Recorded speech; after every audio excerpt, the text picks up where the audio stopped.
You know how at the Obsessed Network offices, you, me, Steve, Natalie, we're all making friendship bracelets for Obsessed Fest? Yes. Everybody coming to Obsessed Fest gets a bracelet. Yes. We were making them at home this weekend. This morning, Daisy asked if she could wear one to school, and I was like, sure. She goes, Daddy, where's the one that says Chardonnay all day? So I put it on her. I was like, oh, it's right here. And then she's brushing her teeth, and she's about to walk out the door. I'm like, oh, you can't wear that to school. Yes, she can. How funny is that? I took it off, and she went back and got Indigo Girls Liberty. Okay, great. Happy Pride! Speaking of Pride, I made friendship bracelets while watching the Tonys. How fucking gay is that? It's my favorite thing. I cannot wait to hand these out. Oh my God.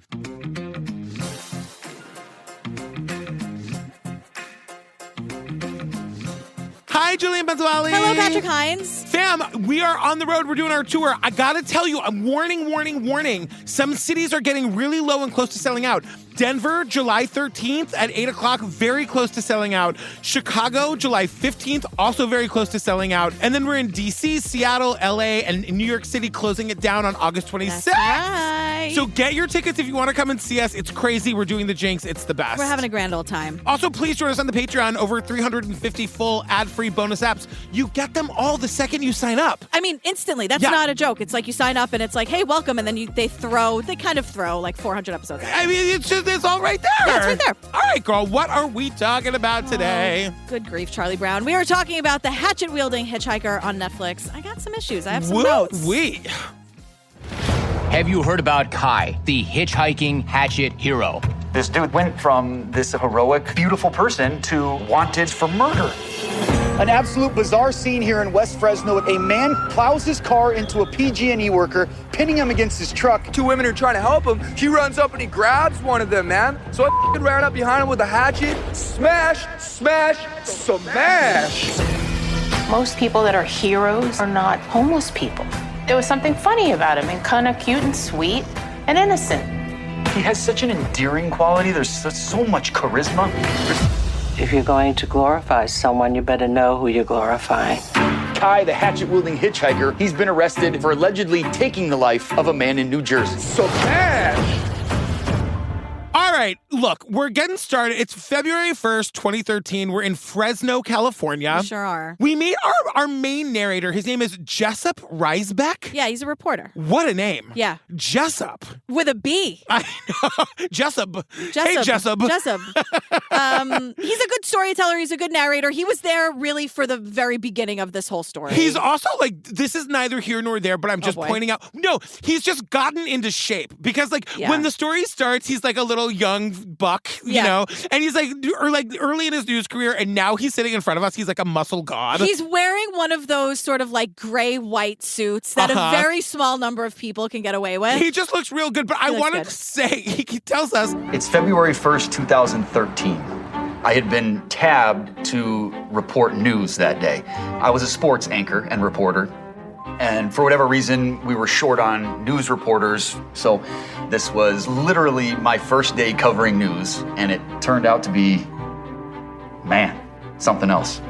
Jessup, what did you think you were signing up for as a reporter? He paints a picture. Picture it. He was at work, and he's like, there's been a bad car accident. It comes through the scanner. And someone has been pinned between a car and what they call a utility vehicle. Yeah. I Googled it. It's a truck of some kind. It's not always an SUV. I'm not an expert. But I was like, a utility vehicle. What if you were somehow an expert on utility vehicles? I promise you I'm not. I'm not an expert on anything I talk about. But the driver is screaming these horrible things. The driver who pinned this person against the vehicle is screaming these horrible things. Jesus Christ. I'm going to say something horrible. No, don't say I'm not going to say it. They're just horrible racist things that this man is screaming that we're not going to repeat. God. Jesus. This is when Jessup tells us he's a sports reporter. He's like, this is my first day. Right. Oh my God. They were low on reporters, so I guess very busy news day. So he's covering the story. Everyone's out covering God knows everybody what. in the world want to be a reporter? How are they low on them? I don't know. Busy news. Lots going on in Fresno, I guess. I just feel like I went to college with like 800 journalism majors. Where are they all now? Are they all on television?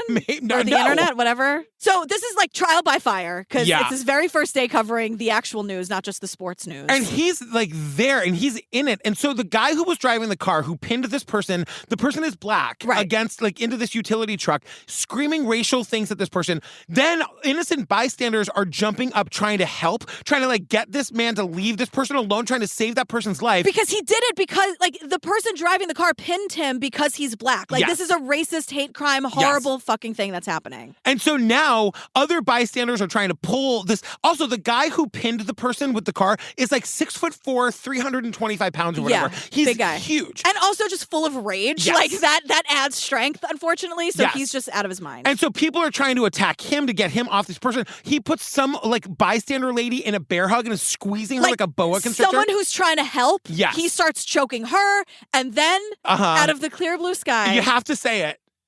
All hell breaks loose. Because someone walks up and attacks the driver who's attacking this bystander who's trying to help the other black guy who has been attacked. Yeah, so the big guy is like trying to kill this other woman, and this like kid, this like skinny beanpole of a kid with a fucking hatchet. Yeah. I look over, the guy's pinned there. Buddy gets out, and these two women are trying to help him. He runs up and he grabs one of them, man. Like a guy that big can snap a woman's neck like a pencil stick. So I fucking ran up behind him with a hatchet. Smash, smash, smash. Smashing. Smashing the guy on his head, and it like breaks. Basically, he saves this woman's life. Right. So we don't see any of that, thank God. Yeah. Right? But we're here. Until later when we see the graphic photo. Oh. I mean, it's a hatchet. It is a hatchet. Holy shit. Yeah. So we're only here. We get here when Jessup gets on the scene. Because Little he's baby here. Jessup. Little teeny tiny baby Jessup. This is only 10 years ago. I know. He's grown up a lot. In 10 years. I'm telling you, like he found the gym He for looks sure. good. Yeah. But he just also, people, there was someone that I went to high school with where everyone was like, when they grow into themselves. Oh, yeah. Oh, yeah. It like, doesn't always work out that way. It doesn't always work. But sometimes people are just like, oh, you've hit your stride in 2023. Like, fuck yeah. You know what? 2023 is going to be my year. I'm still waiting Now, for when you guys me to see hit me my on tour stride. this year, tell me I hit my stride just so I can feel like I did. Striding in your homosexuality. So... Oh my God, I have to stop eating pizza in my homosexuality. No, you shouldn't. I have to live, Jillian. My kid's going to live to be, I got to live until she's in her 40s. We're not food shaming here. Okay, but I could eat less pizza. Disagree. The minute this guy is on camera, he starts talking directly to the audience. The guy with the hatchet who comes and saves this woman. Because what happens, like the biggest stroke of luck in Jessup, the reporter's life, remember, this is his first day. They're saying, like, this guy with long hair attacked the guy with a hatchet, and then he sees the guy with the long hair and the hatchet, like, across the street. So Jessup runs over to get an interview with this kid, and it works. And as soon as the camera's in his face, he's like, hey, just giving everyone, like, affirmations. Like, before I say anything else, I want to say no matter what you've done, you deserve respect. Even if you make mistakes, you're lovable, and it doesn't matter your looks, skills, or age, or size, or anything, you're worthwhile. No one could ever take that away from you. True, like nice things that everyone is kind of like, I am worthwhile. No one can take that away from me. You're right, hatchet-wielding person. Who are you? It's true. But it's also like, I'm sorry, it's the first glimpse we have into this kid's unhingedness. Yes. Because not only, we're going to learn later, and they really go to like great lengths to drive this home, like he's kind of on a high from the act of violence that he's just performed. And no one's really talking about it. No one really talked, because at first it's like, oh my God, you saved this lady's life, and now you're speaking goodness and truth and lovey-dovey, and it's great. But they're not realizing that he's kind of manic from having just performed this like feat of violence that he very much enjoyed. Exactly. Because the thing is, Jessup and everyone was probably like, where's the hero? And like they're already introducing that, like they're treating him like a hero, and he saves this woman's life. Like there's question, right? And that's the dichotomy here that you kind of have to wrestle with, that the documentary doesn't really wrestle with. And that's why I have notes. He does do good things, but he also gets off on the violence of it all. And so we'll get into it. Yeah. So he tells the story of what happens, right? And he says he ran up with a hatchet, and then he does, I missed this whole viral thing. Same. But he does the sound bite that goes viral, which is smash, smash, smash. And so Terry Woods, camera person, blown away by this guy. Blown away. Can't even believe that he gets to live at a time where this guy is alive and has a hatchet. He can't, he's like, how lucky he is, counting his lucky stars. The person, the hatchet-wielding hitchhiker, his name is Kai. I'm Kai. Kai, can I get spelling for you, buddy? Straight out of Dogtown, K-A-I. K-A-I, do you have a last name? No, bro, I don't have anything. I don't have anything. But the way he says it is endearing. He's like, Yeah. I don't know, he says it with a smile. He's like, I'm just an unhoused person. But like they describe him as sort of like charming, unhoused, cute kid. Well, because he keeps saying like he's from Dogtown, which I think is, I It's a believe. skating reference. Yeah, it's like Venice Not Beach. like roller skating. No, it's like where Xanadu. skateboarding became really popular and surfing and stuff. And so like he just is sort of like the I guy. looked that up. I didn't know that. I was like, you Oh, keep you saying Dogtown. What are you talking yeah. about? Again, no expert. Is that the name of your hometown? No. No. It's where there's a whole movie about Yeah, it, and like that I knew. documentaries about Yeah, it, yeah, and there's yeah, the whole thing. yeah. So Kai saves this woman's life. Yes. The original victim is still alive, and the racist is in police custody. So like everyone lived in this tragedy, and like Jessup is saying like miraculously no one has life-threatening injuries. And this is the first time we hear that like people cannot understand that Kai doesn't want to just be on camera all the time. Because everyone wants to talk to Kai and he bails. He's not into it. Because he did this interview with Jessup, and now like all these other local reporters are chasing Kai down the street, and even Jessup is like, this guy is charming. Jessup cannot stop talking about how charismatic Lightning in a he is. bottle. He's so perfect. I know. And like Kai just doesn't want to be on camera anymore, which just makes everybody want to get him on camera even more. And this is only like in Fresno. Yes. Like no one else knows Local unless you were there, right? Yeah. So that night, I decided that I wanted the world to see the entire interview, the 6+ minutes of interview, because up until this point, people had only been able to see the 1.5-minute piece that I put on the news. So I put it on YouTube, I clicked upload, and then I went to bed. he goes to sleep, he wakes up, the next day, it's like viral beyond belief. Now, what Jessup, I think, does understand and I appreciate about him is that nothing like this is ever going to happen to him ever again. No. Jessup has gotten, for him, the scoop of the century. It's his first day on the job. These are the kinds of stories you hear about. Yeah. He got the one interview with, like, the super charming, charismatic, unhoused guy who's, like, kind of attractive and also weird, but in a cool, kooky, zany way. And he's a hero, And he's as a hero. everyone says. And so, like, when he wakes up in the morning and it's gotten, like, 500,000 likes and shares and views and whatever, Jessup is like, my world is about to change, and he's right. And it could change for Kai. Like, this could really change his life if people didn't want to exploit him, which everybody wants to do. And that's the thing, is that, like, I have so much to say about this, especially at, like, certain points. If people loved Kai for being Kai, and part of what makes Kai Kai is that he doesn't want fame. He doesn't understand it. Yeah.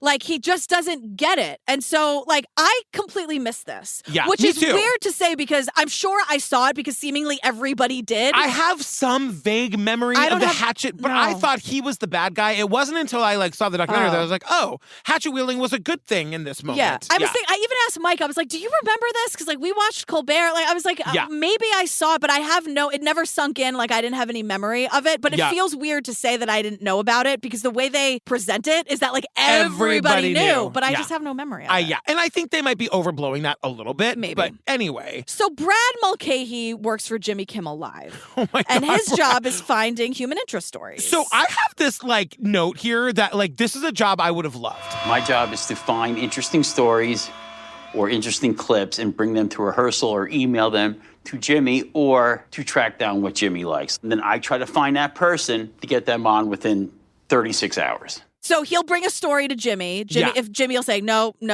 yes. Yes. That one, you have 36 hours to book the guy on the show. I want him here on Wednesday. Yes. We're going to meet a bunch of producers here, all of whom have varying motives for wanting to be involved. They're just on the spectrum of exploitation. 100%. Some of them aren't trying to be exploitive, but some of them are. Let's start by telling you that Lisa's, like, claim to fame is that she worked on the Kardashians. No. It was a privilege. Right. She had the, quote, privilege of working on Keeping Up with the Kardashians. But what Lisa says, and, like, it's so problematic, and it's problematic because she doesn't know it's problematic. Yeah. She's like, what's so interesting to us, because this production company who makes Keeping Up with the Kardashians is very, very interested in making a reality show with Kai. They've seen one video of him, and they want to make a reality show with him. Right. And she's saying, like, these are her words. What's interesting to us about Kai is that most people who are heroes aren't homeless people. And she goes, I want to exploit him like everybody else. But the problem is, and I quote Lisa, how do you find someone who's homeless? Like, that's part of, like, the chase Yes. for them. Somebody at one point says like the chase is on. Like, I hate it so much. And everyone is talking about how they track him down and they're like calling Jessup because he's the guy. Yes. And they say like, oh, he's the gatekeeper. And he is not giving Kai's contact information out. Right. So they're like trying to find him on Facebook, and like Jessup is the only person who can contact Kai, and he does. I just want to pause here and say, like, so now we've got Brad from the Kimmel Show and Lisa from the reality TV production company all trying to find Kai. It is the part of like the TV LA industry thing that makes me the most crazy. They cannot imagine a world where there's a person who doesn't want to be on Kimmel. They can't and believe doesn't it. want to be on a reality show. No one's watching this through to the end. Or Nobody. that it would be bad for them to do it. Or like, what is this kid's mental health situation that he is living in like an unhoused life, and that he is attacking a guy who just has a hatchet on? Like, no one is like, it's just, I guess it's so obvious, but no one is thinking about Kai. It's very short-sighted and all about money. And at least the Kimmel guy is like, hey, we'll put him up for a little bit. He'll have a cool experience on Kimmel, whatever. But this, like, to immediately go to like reality show seems so like, oh my God. Because also what's about to happen is that Kai is going to, from the very minute he meets all of these people, he's going to tell them exactly who he is. Tell them. Just try to look past it because they see dollar signs. Yeah. It's so gross. So Jessup has his email. Subject, blowing up. Hey bro, we'd love to do an interview with you about all the craziness going on around the internet and the world about you. The people want to hear from you, and we'd love to be the one that brings it to them. Hope all is good. Stay safe. Everybody was trying to get a hold of him. I mean, this was a manhunt. First of all, I love that an email opens with, hey, bro. Hey, bro. The hey, bro Jessup. of it all. Jessup. But he's just trying to say to him, like, you have a lot of opportunities coming your way. Like, if you want it, I just want to let you know about it. And so Jessup is like, let's do a follow-up piece. Me and you, we'll go to the park, like wherever you want to go, and we'll just do another also interview. knows, like Good Morning America, everybody, international news is calling Jessup trying to get to Kai. Right. And Jessup was like, fuck that, I'm going to get, like, I've got the scoop here. Right. Jessup is seeing, like, a future for him in this, too. Sure. And he's also, like, to his credit, I guess, he's not like, so then we'll take it and blow it. It's like, no, we'll go to the park and talk for another 10 minutes. Yes. Like, I mean, he's giving the people what they want, obviously. He's making a name for himself. But at least he's sort of letting Kai be who he is. Yeah, and so like Kai gets the email, and then Jessup says, finally, he used someone's phone at a gas station and called me back. I was super stoked. Jessup. The bro of it all. Stoked.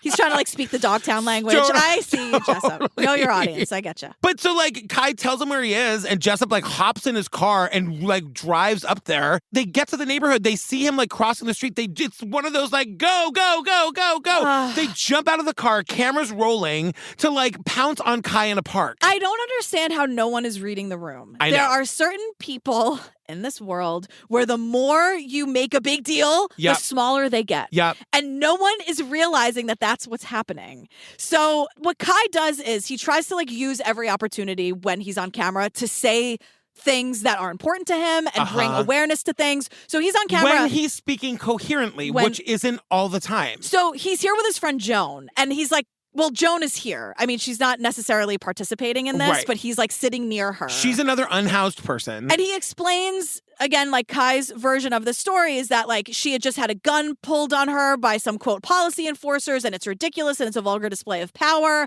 And like, yeah, like that shit happens all the time. Yep. So he has these very, very, very strong beliefs. And like he wants to only talk about that on camera. He doesn't give a fuck about the Kardashians. He has like something to say, Yes. and he wants to say it. And also, Jessup is so dazzled by like the potential celebrity of it all that he's not like thinking or seeing clearly. But his cameraman says, I think the biggest difference between seeing him in the viral video and being around him in person was that he was a loose cannon. I felt like his energy was just a little bit crazy. You know, like he just had some weird energy around him that was like you didn't know what he was going to do next. being around him was a little unsettling. And this is the first person we hear say that. And this is a moment where, like, he's fucking famous now. Yeah. Like, we kind of blew right past it, but the numbers on how viral he was. Yes. He was auto-tuned. He was everywhere. Yeah. For, like, that week or two, he was everywhere. He was super famous. But he doesn't understand that. And so, like, they tell him, hey, like, what does it feel to go viral? And he, with no sense, like, he isn't making a joke. He hears the word viral and he's like, what? I'm not a virus. I'm Kai. And it was in that moment where I was like, oh, he's so out of his element. And this is where it starts to be like, they're not laughing with him. They're laughing at him. Yes. They want to see the freak and put him on, like, their words. I'm not saying that, but like, they want to see, like, look at this alien. Yeah. Let's see what happens if we put him on TV. Let's see. And it's so fucked up. And what's crazy is that, like, no, this whole documentary takes place over a 3-month period. Yeah. He goes from being super famous and saving that woman's life to being on trial for murder in 3 months. And sent to prison. So they've done the second interview, and now they need B-roll. And so Kai's like, hey, there's a music store up the block. Like, let's go there, and I'll, like, sit and play the guitar. He sits down to play the guitar. Jessup talks about it like he's discovering Kurt Cobain or something. They can't believe the talent, the charisma, the lyrics, the performance. It was phenomenal. I've never seen a beauty like you before. A breathless kiss listen through the door. You got that shiny light of flight in your eyes. You're the sunset that brings the twilight. Soft orange kisses, forlorn misses. He's got his blinders on because he's not that good. He's fine. He's fine. You know what I mean? He's like any cute college kid in the Boston Common sitting down playing the guitar. Yeah. And you know what I mean? Like, anyway, here's Wonderwall. I know. But they tell him, like Jessup says, he says a bunch of words that Kai doesn't even understand. The producers of the Kardashian reality show want to give you a show. Yeah. Kai doesn't get it, right? So he's not interested. And he's like, all I want to do is go back to the Bay Area and smoke weed. I really don't care. And the producers can't understand why he's not excited. And it's like, you're not trying to understand him. You're just trying to exploit him. And this is where I have in all caps in red with a period after every word. And this is where it should have ended. Yes. Listen, I've been to enough meetings in LA that have gone nowhere to know that, like, this shit never works out. It's you know nothing what I mean? until it's something. Right. And so I say it all the time. You cannot force this person to be somebody that there's so many people out there who want it. Yes. That you cannot force this person who doesn't want it, but you want it to want it. It's even if Kai were, his mental health was totally in check. He had a place to live. He had a car he could get to set. He wasn't struggling with addiction, which we're going to learn that he absolutely is. Right. Even if all of those things that are true about him weren't true, if he doesn't want to do this, you cannot make him do it. But also what they'd say is, yeah, but he's not the hatchet-wielding hitchhiker. Right. The fact that it started with the hatchet is what they want. And so they're just focusing on that and trying to fit everything into their narrative because Lisa from the Kardashians says... At this point, everybody wants to get a hold of Kai, so Jessup says, hey, listen, like Kai's willing to, do something with you, but also the Kimmel show wants him. So, hey, that's got to be good for us. Like, if we're really onto something, if the guy that we want to make a show with is then going to be on Kimmel, it can only make him more popular. So that's got to be good for us. So then when we trick him into doing this reality show, he'll be even more famous than he already is. More money for me. That's what she says. She breaks it all down. I cannot... Like, do they hear themselves? I know, and I cannot believe that... What do you think set life is going to be like with him, Lisa? You think he's going to show up on time? You think he's going to do what you say? They're about to learn. Exactly. But they're about to see, but they don't learn. They don't. You know what I mean? Right. Yeah, they witness him saying no in 100 different ways over and over and over again, and they don't learn. And, like, this is a person who's struggling with real mental health issues, and they make it so much worse. They make it worse. And it ends in murder. Right. And no one's holding the LA people accountable for any of it. No, they just keep ignoring him. Yeah. And sort of like stringing him along because, like, he says, he was like, I won't do this. I just want weed. And they're like, okay, we'll give you weed. Yeah. Sure. A limo full of weed, she says. And then, so they're just sort of like just inching the carrot, like inching the piece of cheese further down the line to get him to, like, follow in the maze. And also, he's got nowhere to sleep tonight. Like, you're going to put him up? Great. One more day. Like, it's so manipulative. Yeah. So Kai's like, fuck yeah, I'm in. So he doesn't have any ID, so he can't get on a plane. Oh my God. So they need to physically drive him to all of these places. Yeah. So JR is a producer and Kai's handler. Now, I like JR. JR seems to be the only person we meet in this documentary who has any real sense of, like, maybe we shouldn't be doing this. Well, because the first time he meets Kai, he says, talk about periods in between everything. He goes, he is intoxicated.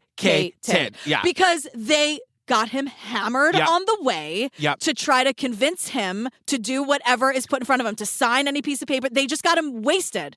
So he reeks of beer. He reeks of weed. And JR says, I had no idea who this Kai guy was. So I watched the viral YouTube video and I realized, gosh, I guess he's got some endearing qualities, but he also just made the news for bludgeoning somebody over the head with a deadly weapon. isn't he only famous because he only almost killed a guy with a hatchet? Is no one talking about that part of it? Right. JR's the only one who's seeing any of this clearly. And so they shove a contract in his face. And which he takes 10 minutes to sign, and he signs. So they're saying, look, he's going to go on Jimmy Kimmel tonight, and we're the production company. We're going to get him there, but he's going to be even more famous than he already is. We need this contract signed for this reality show. So now, it's so gross. And like JR says, it took him 10 minutes to sign it, and he signed it in hieroglyphics. And JR's like, I guess we have our contract. How in the world would that be legally binding? It wouldn't be. Absolutely They don't even not. have a show yet. They're Right. just having Kai basically sign his life over to them. Yes. They don't even know what the show is yet. It doesn't matter. They don't care. It's so disgusting. Lisa has an inkling of an idea of what the show would be. Her words are, We weren't really sure exactly what the show was going to be, but I think what people saw at my company was that Kai could be a gateway into a world that we never saw. Homeless people living happily on the streets. where homeless people are living happily on the streets. Fuck off, Lisa. And she just Shut doesn't up. hear herself, you know? You were in the Kardashian bubble? Right. First of all, so how out of touch are you? It's just, there's a difference between, van life people who are, traveling nomads who, have a place to go at the end of the night and people who are just suffering, even if,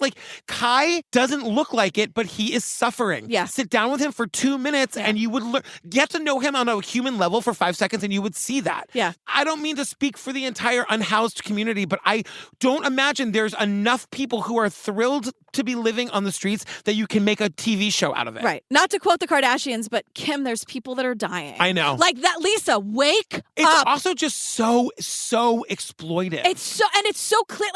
You were all having these meetings and having these conversations, and no one said, whoa, we have to listen. Oh, whoa. Right. I mean, what kind of vacuum must you be living in that production Even company? as you're explaining something that somebody else said, I'm feeling like, oh, dude, that's gross. I know. I have to, what? I know.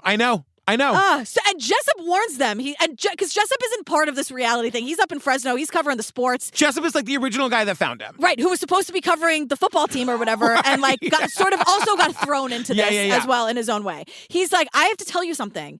This person is exhausting. He's a lot of work. Yep. It's not going to be easy. It's not going to be worth it. It's not safe. No. I strongly, I'm just the sports guy up in Fresno.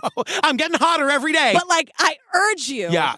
Do not do this. They do it anyway. They do it anyway. Of course they do. They go to Los Angeles. And these people are so stupid. They take him to the worst place you could take a guy like this. And I just mean because he's going to be himself. And they take him to the Roosevelt Hotel, which they tell us is where Marilyn Monroe used to live and where they used to hold the Oscars. You need to get this guy to a safe place if you're trying to get him to the Kimmel show tonight. And it's also the Hollywood Walk of Fame, which is tourist central. Yeah. So he gets out of the car, and within 30 seconds, People are driving by and they're saying smash, smash, smash. So I'm just standing there. I'm not watching him. He's an adult. Lisa comes back around the corner and I could see her and she looks at me and she stops. Kai has his pants pulled down. And he's urinating on Julio Iglesias' star directly in front of this hotel. He's peeing on Julio Iglesias' leave star. Julio out of this. I know. International superstar Julio Iglesias. What How did dare Julio you? Iglesias do to you? He only sold a zillion records. I know.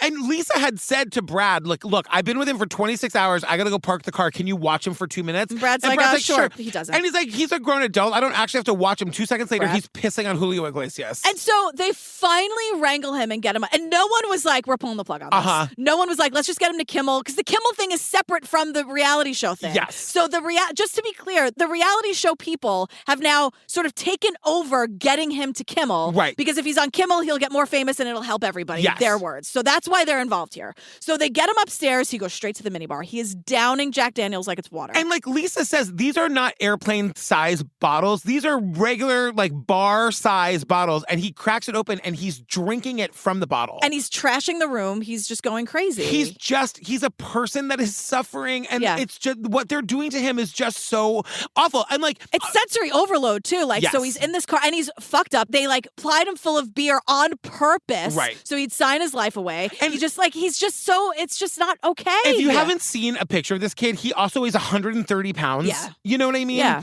And he's drinking Jack Daniels straight from the bottle. And it's have you given him a meal? They do try to get him food. They take him down to the lobby of the Roosevelt Hotel to go to the restaurant or whatever. He gets on his skateboard. He's skating through the lobby and security just throws them all out. All of them. Kai, the crew, the producers. And one of them is like, they don't even know how he was peeing all over the Walk of Fame. I know. They don't even know about that part. Also, I'm like, I gotta go to the Roosevelt Hotel next time I'm in LA. I know, we have to Sounds go. so fancy. I'm not staying there when we're going to be there in No, August. but let's go for a drink. Marilyn Monroe used to live there, you say? Okay, on the Hollywood Walk of Fame. I know. Packed. So they kick everybody out, and Kai's like, cool. And then he took off running ahead of us and pulled out a huge knife and tried to throw it into the ground. Okay, like, this is a little scary. Like, you know, at first we were intrigued by Kai and finding him and all of that stuff. And now we're kind of like, are we okay? And everyone's like, okay, this is scary now. But like, once again, not only do they not like say, we're going to pull the plug on this, get this kid some help and go on with our lives. Producer Lisa's like, you know what? I'm going to take him home with me. Because she has to get him to Kimmel. She has to get him airtime because it's good for everybody. I just said, how is this allowed in your job? You should get fired just for doing this for a number of reasons. Any kind of like sexual assault claim he might have against you, or he might murder you in your sleep. We don't know. Like, how is this? It is so completely. They've just decided that this kid is really unwell enough that like what they've been through today, and she's like, rather than getting him some help and going on with her life, she takes him home. You know why? Because it's fucking great TV. I know. That's what she says. You know what I mean? Yeah. Like, so it's just the two of them. And she wants to keep him there so like no one else gets to him. Yep. She can have eyes on him. She's willing to die for that. She you know can what I mean? make sure he gets it to Kimmel, which isn't even her show.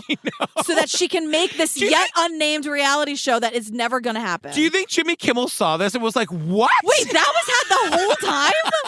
You did what? I mean, maybe. I know. I can't imagine. I mean, those late night shows, it's like you forget about everything. You're like goldfish. You forget about everything immediately.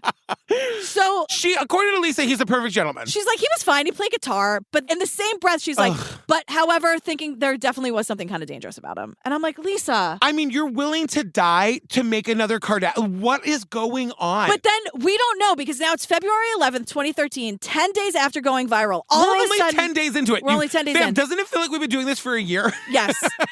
We don't know why Lisa's done with Kai. She doesn't explain. She's just done. She goes, Brad can have him, take him, do whatever he wants. And I'm like, what the fuck happened, Lisa? I know. What happened? Can you imagine 10 days with him? He's throwing knives. He's drinking booze out of he's pissing on everything. I cannot imagine it. So Kai arrives at Jimmy Kimmel. He's peeing once again. He gets out of the limo and he's pissing on the Jimmy Kimmel sign. Yeah. Everyone goes crazy. It's very annoying. It's annoying. It's disrespectful. It's also disgusting. It's disgusting. And like, he's like, oh, sorry. But what I think is happening is that everyone's like looking at him about what he's going to do. And I think he's just reacting. Like, one, he's unmedicated. He's manic. He's going, but it's also sensory overload. He's never had anything like this. Everyone is like watching him to see what he'll do. And I think he's doing a lot of things to get a reaction, like fucking peeing everywhere. Yeah, and also they scoop past us pretty quick, but Jessup, the original sportscaster guy, he's there. Yeah. Like, Jessup is definitely looking to, like, make this work for him, too. Right. You know? So they wrangle him. He's like, oh, sorry. They wrangle him. They bring him inside. He meets Jimmy Kimmel. Yeah. Jimmy Kimmel gives him $500. Which I was like, hang on a second. Yeah. Okay, paying him $500, but he gives him an envelope of cash. Right.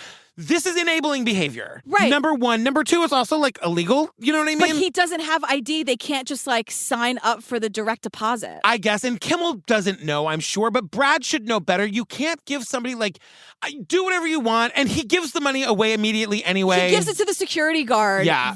as an apology for peeing on the sign. It just, none of it makes any sense. And Kai doesn't know how to look out for his own best interest. He needs that money. That's like food money. That's getting a place to stay for the night money. And he's just giving it away. It's like, oh my God. Yeah. Watching him spiral like this and watching the people around him just letting him do it, it's awful. Right. So it's 90 minutes before the Kimmel show. Oh my God. The fucking fuzz walks in. Cops are here. It's chaos down here, like, Tom. The fuzz? No, I know. Jet McBride, who was the driver of the vehicle that smashed into Rayshon Neely, the PG&E worker, was in custody, and Kai was our key witness. The district attorney investigators didn't know where Kai was, but social media being what it is these days, Jimmy Kimmel tweeted, Kai, the Hatchet Wielding Hitchhiker, will be on the show. So they left Fresno and headed on over to LA to meet with Kai. Jimmy Kimmel, that sweet, beautiful idiot, tweets that the Hatchet guy is going to be on his show tonight, so the fuzz comes down and picks him up. They're like, oh, great. But meanwhile, all the work that Lisa and Brad and Jessup have done to get him to the Kimmel show, it's been 3 days of pure fucking hell. Right. And now they're whisking him away before he even gets to go on air. Well, they bring him back in time. I know. show. So they talk to him. Yeah. And we'll get to that later because it's like attempted murder and a hate crime and all this shit. So like Kai has value. He's maybe the most unreliable narrator. Yes. They can talk to, but here they are. But they bring him back in time for showtime. And he does, like, this makes me so nervous because Brad, the producer, is like, look, everything I did to get him here, I did, but I have no control over what happens when exactly. I know. And it's so, I was so, because it's like some sketch where Jimmy's driving in a car and it's a green screen and he's like, I'm going to pick up the hatchet wielding hitchhiker. Right. And then, of course, Kai, like, jumps on the top of the car. It's all live. And Kimmel's like, don't stand there. I don't know if the car can support your weight. Jimmy, like, I don't know what the tea is with Jimmy Kimmel, if there is any, but he handles this very well because he's pretty unflappable. A lot of people are calling you a hero because you thwarted that crazy guy, right? Well, there's not so much difference between him and who they sell as Jesus anyways, is there? Well, I don't know. I haven't met him. Did he have a beard? No. No, he's a fat, rich white guy. Now, you would also be unflappable. You are unable to be flapped. I'd have a lot of fun hosting a late night show, I think. That would be great. I would pick my band. It would be like Letters to Cleo or some like fucking with like Fiona Apple on the piano. If I could be like you, I want to be a guest, but that night it's the Indigo Girls. Okay, fine. That'd be great. They would be the musical guest. I would make sure that they'd be the musical guest when you. Oh my God. That would be fun. I love living in a world where you host a late night show. I kind of want to do it now. I would want to do it, but I can't stay up that late. They film at like 3 2 in the afternoon. What are you, crazy? A perfect gig. So Kimmel invites him back the next day. So like to exploit him a little more, which I guess. I don't understand because everyone's like he was crazy and totally unpredictable, but they're like, let's bring him back tomorrow and have him do movie reviews. Except they actually want him to watch the entire movie of Zero Dark 30. What? Now this is where I realize where it really hits home. He's not in on the joke. He doesn't get it. He doesn't get that he's famous. He's not trying to take advantage of the situation. They're taking advantage of him. They're not laughing with him. They're laughing at him. But also the people who are dealing with him like on the day-to-day are just frustrated. Brad's like, so we got to do this movie review segment. Can you just watch the movie? And he can't focus long enough to watch the movie. He can't even watch the trailer. The 2.5-minute trailer he can't watch. And like, of course not. Right. Because he doesn't care. He doesn't want this. And they can't believe he doesn't want to be a Kardashian. I know. They cannot. They can't understand why, if this is like being offered to him, why he wouldn't accept it. And it's like, fucking deal with it. Sometimes people don't want that. I agree. And also, he needs help. And he needs help. And like, I don't know if this is going to be like an ongoing segment, but they do it once and they're like, never mind, bye. And he does that thing where like they're treating him like an alien. And he is just he's going on these rants about like the government and law enforcement. Zero Dark 30 is about how we're being told to keep our bodies alkaline and being fed fluoride in the water. So if they would have chemtrail over the side of your house with scopolamine and try to get you all to act like zombies so they could slay y'all and take your houses, then that would be a good way of doing it. And he means it. Like, he believes it. It's important to him. And you just hear, like, laughing in the audience. And it's like, what are you doing? Well, but it's also a late night comedy show. Like, do they think he's doing a bit? Like no. It's just so bad. Yeah, that did not land. So then he just like goes back to where he came from. He like goes back to Fresno. All he wants to do is like surf and play music and skateboard. And so he just sort of walks away from the reality show thing. Yeah, and but so he's just like, he's so famous now that especially in that time, he like went back to the scene of the crime. Exactly. Right, he's in Northern California and like he's doing like music gigs, places, and people are seeing him on the street. But the other, like, you hit the nail on the head because we see so much footage of people recognizing him and him being like, oh, bro, if you want to take like 100 pictures, can you just buy me a bottle of something? That was fucking so sad when he said that. It's brutal to watch because even the quote fans that are recognizing him are laughing at him. And they're just like, hey, smash.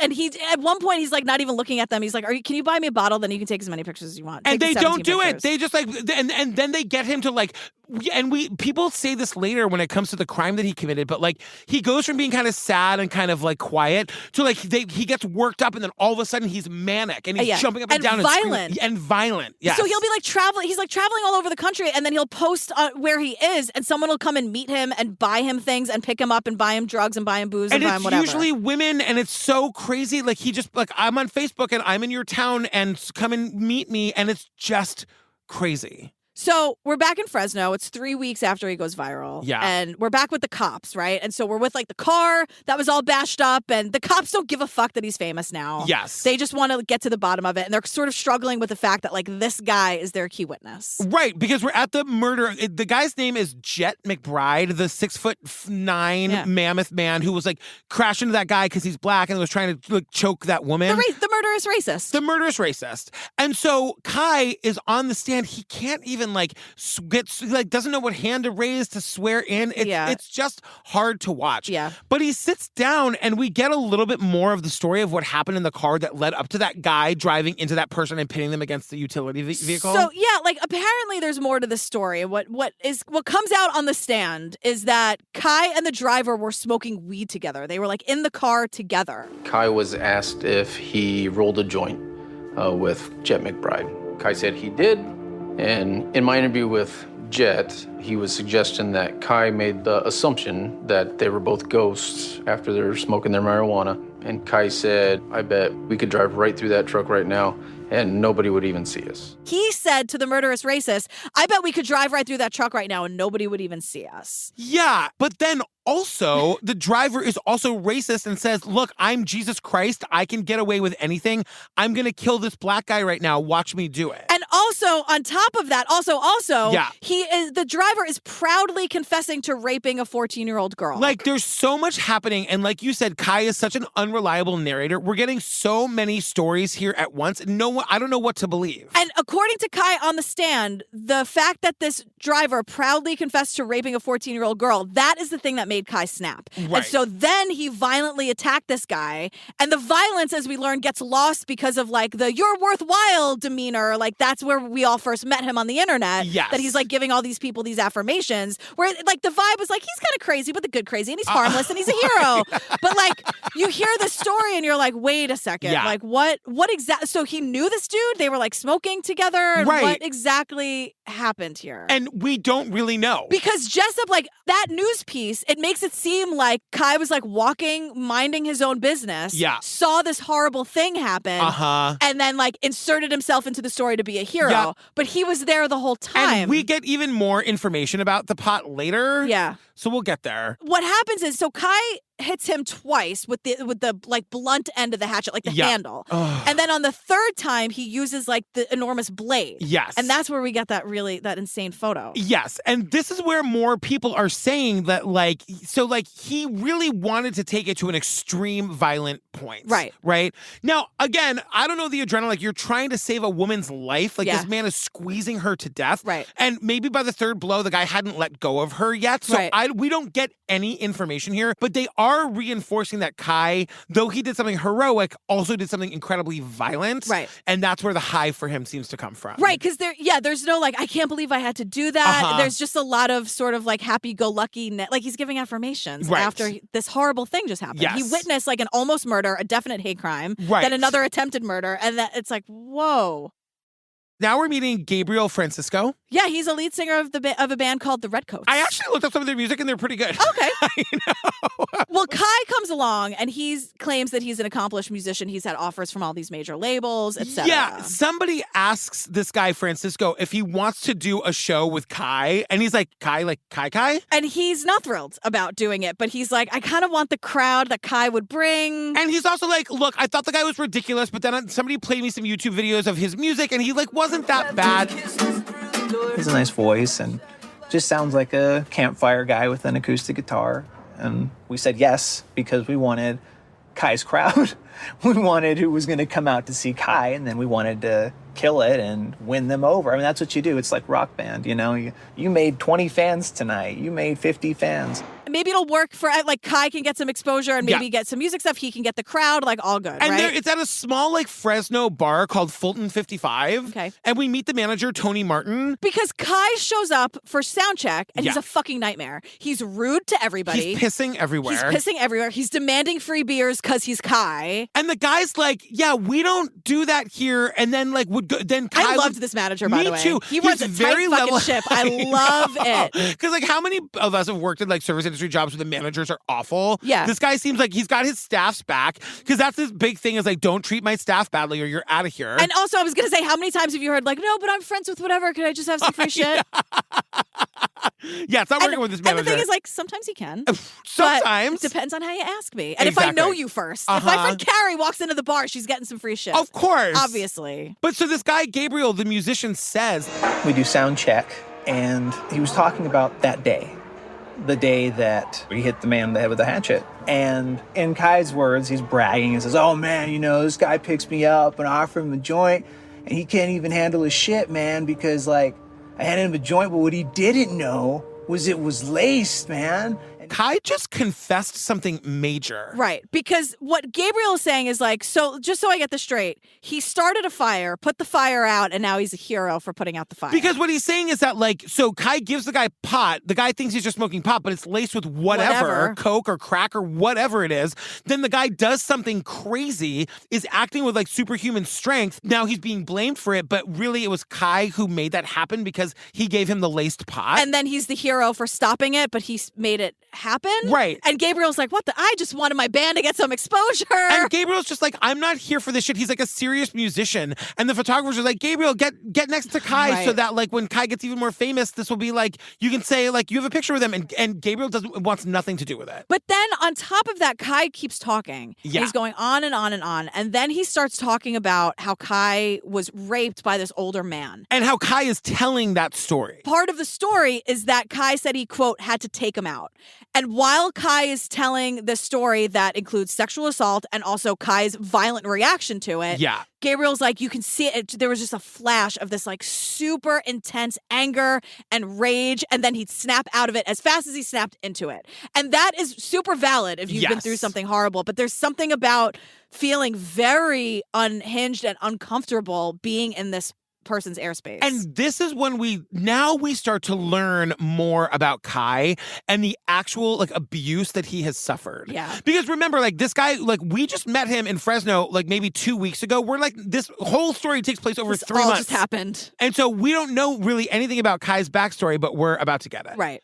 So we go to New York City on May 10th, 2013. It's a little over 3 months since going viral. And the important thing here is that Kai makes a really disturbing Facebook post talking about the abuse he suffered when he was growing up. First memories, I was in a crib and family was fussing over me. But I kept getting told that, quote, I had a demon. I would get locked in a room for 20 hours a day with a little porta potty camp toilet in the corner of the room.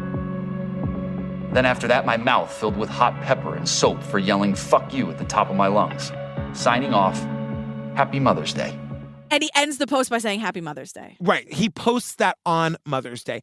And like, we don't know anything about his backstory yet, but now he's telling us he's been like severely abused his whole life. Right. And so Jessup is back. We're going back in time a little bit. And Jessup's like, look, Kai told us about some truly horrible things that happened to him back in that very first interview. And I just want to say that, like, all of this has been left out. Jessup has known this the whole time, but now we as the audience are just learning about the parts of the interview that did not make it to air. Right. And that include his history of sexual assault and being raped. And as a kid, he would be locked in a cage. He lived in a cage for 4 years, and he says he was treated like an animal. Yeah. And this rape that he tells Jessup about is a different rape than we heard about from earlier. The first time he says he was raped, he was 14. This rape happened when he was 17 years old and living on the street. And then I thought, okay, when he's on the stand saying that this guy, the murderous racist, bragged about raping a 14-year-old, and that's what made Kai snap, like things are starting to fall into place a little bit. Exactly. So we meet Jeremy, who's Kai's first cousin. So we go back to Edmonton and get like Kai's, I'm like, when are we going to meet his family and get some actual context here? What? And now we're here. So he's from Canada. Yeah. And Jeremy's like, look, we were like brothers. Yeah. And he goes, I know Kai as Caleb. That's his given name. And, you know, whatever. So on the first video, Kai's like, oh, I don't have any family and everyone like is dead or doesn't care about me. Or I'm dead to everyone in my family. And Jeremy's like, wait, not to me. Yeah. Not at all. And so Jeremy was like, it was heartbroken to hear that. But Jeremy also confirms, he's like, growing up, he was loud, he was funny and mischievous, very mischievous. I was able to act like a boy. and I was able to go outside and play. Caleb wasn't given that privilege. He was kept at home. His mom locked him in the room for quite some time. Jeremy's like, his mom tried to do that to me once. We ran the fuck out of there. Like, what is wrong with you? Jeremy confirms that Kai would get locked up in rooms. Yes. And he goes, it was so sad. This is so fucking heartbreaking that like he could hear the kids still playing outside because it'd be like summertime and 5 o'clock and like he'd have to be trapped in that room. And we also learned that at 13 years old, his mother had like had it with him and sends him to a place called Bosco Homes, which is like, it's quote, a home for troubled teens or kids from families who didn't want them. Fuck. Jeremy's also here to confirm the flashes of rage. He would get super, even as a kid, of course, when he's being abused and treated terribly, these flashes of rage and anger, and then he'd snap out of it very quickly. And now, fucking this bitch, Shirley, his stupid fucking asshole waste of a human life mother is here. I was wondering how you were going to feel about Shirley. How fucking dare you lock a kid in a cage? What the fuck is wrong with you? And she also has no remorse about it because she acknowledges she says did it like, all for his own good. She's like, I never locked him in a room except for when I would lock him in a room. Well, not in the bad. I didn't lock him in a room, not like in a bad way. Yeah. Because she says, and like, probably every parent, especially single parents, can relate to this. I had to put, for a short period of time, stop the ability of him getting out of the room too early because he was a free spirit and would get up earlier than I did and get into stuff that could harm him. And being a responsible parent needed to not allow that to happen. And it was for a short period of time for his best interest and the safety, of a little guy. Yeah, because God knows she can't fucking be awake before 8 a.m. She has to sleep in. Shirley, you suck. Shirley totally does suck, but we are definitely losing a lot of actual like, give me an example, Shirley. Yes. Are you saying, like, he would get up and, like, play with the blender and, like, that was annoying and so or are you saying he would get up and try to set the house on fire? Because that is an example that we get at some point. And instead of trying to help him, she threw him away. Exactly. But there's also, we just don't get any context. No. You know what I mean? And, like, he does end up murdering somebody, so, like, it is, like those impulses live within him. Right. So it's all bad. It's all bad. So now the Mother's Day post where he described all this happened May 10th, 2013. Yeah. 3 days later, it's May 13th, we're in Clark, New Jersey. Yes. 73-year-old Joseph Galfy is murdered. He's beaten to death in his home. And he's a judge. He was due in court and he didn't show up. And so his friend, I'm like, holy shit, 73? Yeah. Jeez. And like the police get to the house because the clerk called and was like, this is unlike him to not be here. They go inside. The cops say there's no forced entry. Nothing is disturbed or ransacked. They go into the back bedroom and they find his body on the floor. He's just in underwear and socks and he's like lying in a pool of his own blood. Yeah. So that's where they say the only like mess in the house is where the murder/beating took place. Yes. So they look throughout the house and they find a piece of paper with a phone number on it. And the name is Lawrence Kai. And they also find a train ticket from the day before. They also don't know who Lawrence Kai is, so they give him a Goog and they find Kai. They find And Kai. they're like, wait a second, is that what police do? We don't know They who Google? we just give a Goog? I guess. But also they're in New Jersey. Like maybe it didn't make, I don't know. Yeah. Like it has been 3 months, but things go viral and then they're not viral anymore. I'm not saying they should have, I'm just saying it seemed strange to me that like that's what they did to figure out who Kai was. I should hope they Google. I guess. At the very least. I guess. So they check the video from the train station to see if they can see this Joseph Galfy guy, the murder victim, and like who he was with. We don't get video right away oftentimes, but in this case we did. And in the video, you could see Mr. Galfy, and you can clearly see him purchase a ticket. And he takes the ticket and he turns and he gives it to somebody off camera. And you can see it's another male, longish hair, sort of curly, with a backpack, and they're waiting for the train to come. It's 100% Kai. I just spent 90 minutes watching videos of him. It's him. No, it's 100% Kai. So they're on the train platform in New Jersey and they hug. Yes. And then they wait for the train to come together. And like the train comes and that's it. So the cops are like, we need to find Kai because he was the last person to see this guy. And, they know that Kai had a phone, but the phone is dead. They release a statement to the press, and now the press cannot believe it. They're like, because the press... How did you not see this coming? And the thing is, all that anyone has seen on the news or in social media about this guy is the fun, fun, singing, dancing guy. So all of a sudden, when the press are like, so there's a murdered judge in New Jersey, and guess who they're fucking looking for in connection? Well, I take it back. Maybe you didn't see this coming, but something not good was going to come of this. I mean, I think when we look at like Brad and Lisa and Jessup, how did they not see it coming? Because you know what I mean? Kimmel's guy is like, I can't believe this. 3 months ago, I was trying to get this guy on TV, quote, so we can all enjoy him. I know. And now cops are looking at him for murder. And I said, so we can all enjoy him? I know. I know. And like everyone, we get 5 minutes of round robin of Jessup being like, I should have seen it coming, but I don't actually think he would do something like this. And Lisa being like, he was at my house. I could have been killed. It's like, you all knew. Shut up, all of you. Shut up. Like, Shut up, all. Shut up. And the reason I mean, I would take issue with it anyway, but like, we're almost at the end of this thing. So we spent 90 minutes with Lisa and fucking the Kimmel guy and all this stuff, but now there's a murder and we don't get any answers. I know. So I really don't need to waste these last 5 minutes about their fucking feelings. Like, what happened? I know. So now 2 days after this guy's body is found, Kai goes on Facebook and writes like a super horrifying account of just saying, like, what would you do if you woke up? And he describes basically, like, waking up after being drugged. Being drugged and raped. Yes. And so he goes, like, what would you do? And so now, like, everyone looking back is like, well, this is pretty ominous. Like, I think we all know what he did. Right, because, like, the news has reported that they're looking for him in connection with this murder. Now he's saying, I've done something horrible because, once again, I was sexually assaulted. Right. So it only takes them a couple days to track him down because he's, like, staying with, like, his, quote, fans from Facebook or whatever. Yeah. So by Thursday, May 16th, he's in Philly. An employee inside a Starbucks recognized him and quickly called 911. Police arrived. He was not there. Officers began to look in the immediate area. One officer took a chance and went to the Greyhound bus station, saw him in the waiting area, called for backup, and made an arrest.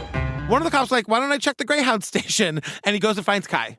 Good job, everybody. Good job, Philly. Yes. I love Philly, by the way. Okay. They always show up for like live shows and stuff. They do. They're great. We love you, Philly. Yeah. So he's arrested, and we see parts of the interview, like down at the station. And I just gotta say, he looks so different. He does. He doesn't look like the same person at all. And he doesn't look well. No. He just doesn't, right? But like he's also speaking in this interview, which we see, he's speaking coherently in full sentences for the first time in this entire documentary. Yeah. And he's like asking questions. Yes. You know? So this is the story he tells, that he like runs into this Joseph Galfie guy in Times Square. Yeah. And Joseph Galfie's like, hey kid, you know, you look lost. Where are you going? And Kai says Jersey, and Joseph goes, oh, cool, same. So he offers to get Kai some food, and they get Italian food. They have some beers. Joseph wanted his beer in a glass instead of a bottle. Like, all of these details. And like, because he's saying we're back, like the guy invites him back to his house. Right. Like, come and stay with me. Because they were both going to Jersey. Right. And according to Kai, this Joseph Galfie man pours Kai a beer. The beer tastes a little bit weird. And then all of a sudden, Kai is super sleepy. So he goes to bed. Now he wakes up the next morning and he describes a metallic taste in his mouth. And there was, sorry, everyone. Yeah. Ejaculate on the side of his mouth. Yes. And on his face. And I mean, this is according to Kai. This is according to Kai. And Kai's like, I didn't confront him. And he just like says, okay, like it's time for me to go home now because he needs to get out of there. So they go to New Jersey Transit. They buy Kai. This is where he buys Kai the train ticket. And he goes to Asbury Park to like meet fans/friends. And they like hug goodbye, which everyone is all hung up on. Now, here's the bullshit that we're not going to do. Because the cops are like, you always want to know why. He said he was sexually assaulted Saturday night. Sunday morning, we have him leaving and embracing his sexual assaulter. And then he contacts the person who sexually assaulted him later on that same day and comes back to Clark. And then later, when he can't find a place to stay, he calls the guy and he goes back. We know that victims of sexual assault do this stuff. Yeah. And like the cop was like, this is proof that the guy didn't sexually assault him. And I'm not saying that the guy did. I don't know. But like, this is definitely not proof that he didn't. I could not agree more. I was like, what? We're doing this? No, we're not. No. Not on this show. Netflix might try to pull some shit. The Netflix, I'm sorry, you've been pulling some shit this whole fucking documentary. Like, enough. So, like. She's in a real mood, fam. She's in a real move. I don't understand. I know. What we're doing. I know. So, so Kai's friend doesn't show up. And so he calls this Joseph guy back for a place to stay. Yeah. They had burgers, a few beers, and that's all Kai remembers. Well, because then he says he woke up the next day with his pants pulled down. Right. So now he's saying he was sexually assaulted the first night he stayed there, and then he comes back again, once again is drugged, and wakes up with his pants down, and this is when he fights back. And I thought maybe there was a chance that, like, because this is such a, and I'm not saying this in a bad way, like a triggering thing for him. Yeah. Because this has happened to him in the past and he gets very violent when he even hears someone talking about it. Right. That maybe he, like, went back with a purpose to fucking kill this guy. Well, the thing that we're going to learn about Kai is that he has, like, pictures of known pedophiles on him when he's arrested. Yeah. And he's sharing, like, articles on Facebook saying, like, is it, like, being a vigilante to, like, hunt pedophiles, is that a good thing or a bad thing? Yeah. So, like, we do know that Kai, like, did have that kind of feeling. Whether or not Joseph Galfi sexually assaulted Kai or not, if he assumed that Joseph Galfi was a pedophile, did he go there with the intention to kill him? Right. Kai also gets, like, quote, wise in his interview with the cops and asks for an attorney. Yes. And so the cops end the interview, and then Kai quickly is like, Is the death penalty legal here in New Jersey? Okay, we're done, okay? You asked for an attorney, so we're gonna have to stop talking, okay? All right? Good luck. is the death penalty legal here? And they're like, we're not telling you. Yeah. They were like, over. They're like, you said the magic word, lawyer, Yeah, so bye. sorry, bye. Yeah. Fuck. I know. So I looked it up. It's not. It was outlawed in 2007 in New Jersey. Yeah, but like, what a question, right? What a question. So they have all of this, these posts about these vigilante killings and this list of known pedophiles and the idea of like, did Kai have information on this Joseph Galfi guy? Was he one of them? And is that why we're here? did he legitimately sexually assault Kai? Right. And you know then what I mean? And then he came back. Yes, of course. Of Right. course. Yeah. So now we're in court and They speed right through this. This is why it makes me. Why did we spend an hour and a half on the fucking Kardashian producer? I don't understand it. And like the Jimmy Kimmel story could have been told in 5 minutes. I know. God. It's always the hand over the eye. Are we telling the I story know. or not? I know. Like, are we just gonna tell? Like, then make the documentary about how these people were exploiting him and like take them to task a little bit. Yes. Instead of there are like cute narrators. Like, no. I know. So Kai goes to court and the judge tells him, like, look, you curated this image. I'm sorry. It's just it's the hand over the. It's my favorite thing Tell that me you I'm do. wrong. No, you're dead right. I can't You're handle it dead anymore. right. So Kai's in court and the judge tells Tonight him. on Live with Julia Benzavalli, Lady Gaga. Ooh. Hey, Stephanie. Girl. So Kai goes to court and the judge tells him, look, you curated this whole like free spirit nonsense. Yeah. But the jury saw another side of you. You're this cold-blooded, calculated, callous killer. Yeah. And I'm like, wait a second. I think no nuance here. There's no what? And we don't get any of the evidence get that was nothing. presented. So we don't know what the jury saw. You and know. we also so we spend all of this time with the reality people. And we should also say Kai fully admits to killing the guy. Yes. He's not trying to say he didn't do it. He's just saying he did it in he's not even saying he did it in actual self-defense. He's saying he did it because the guy raped him. Right, of course. But like there's no we wasted all of this time and we end with all of these questions. Like no talk of mental illness, no discussion about like what drugs he was doing and how that can affect someone and like brain chemistry. Yeah. Nothing about that school he went to as a teenager.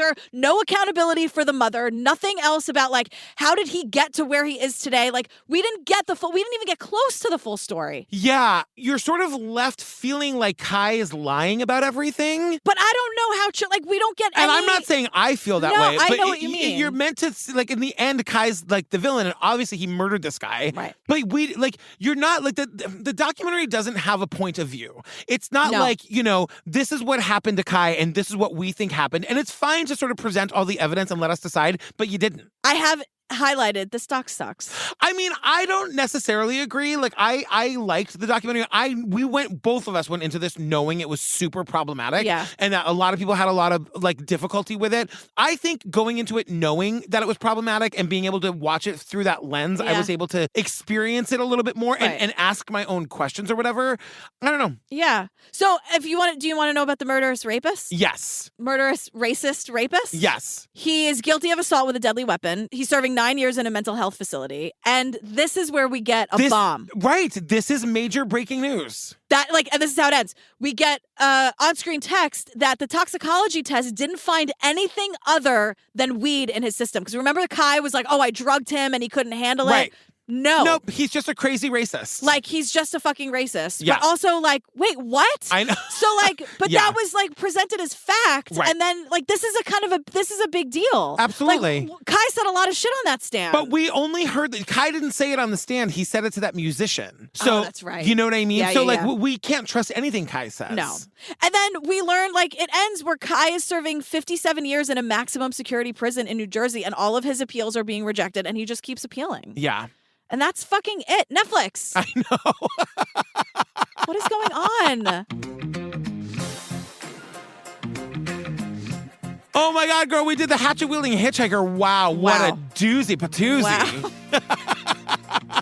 What? Fam, come see us on tour. We are having such a great time. We just did our sold out show in Charlotte. It was incredible. We're going to be in Denver July 13th, Chicago July 15th, Washington, D.C. July 22nd, Seattle August 9th, LA August 11th, and New York City August 26th. Can I wear the same outfit at every show? Oh, I'm probably gonna. Are you kidding? Of course. Okay, cool. Also, I'm doing my traveling book party, fam. I'm going to be in Detroit and St. Louis, and I'm going to be in London on August 4th. Yes. Please come and see me. Go to patrickfails.com to get the rest of those dates. Go, go, go, go, go. We love you, fam. We love you. We were mad today. I was going to say, like, kind of angry. I know people don't like that, but No, sorry. I think people get mad. I think they get on board. Okay, we'll see. All okay, right. thanks. Bye.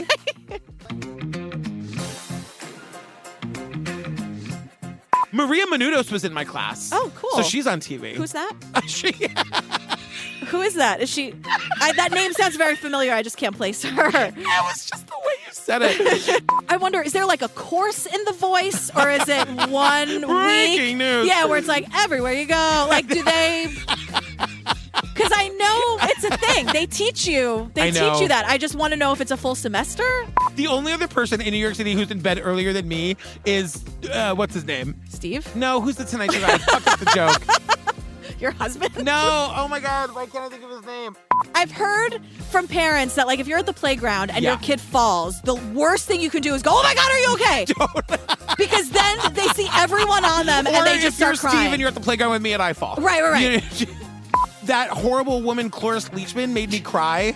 And then Lisa Gibbons was standing in line behind her at the concierge desk and said, "I just want to tell you that you've been doing a very good job." That's very nice. She asked to speak to the manager. To tell That's the manager really what I nice. was That's a thinking. really nice thing. She was really the nice. The best kind of white woman speaking to a manager. Giving you your flowers. Be the Lisa you want to see in the world. She's a good kind of Karen.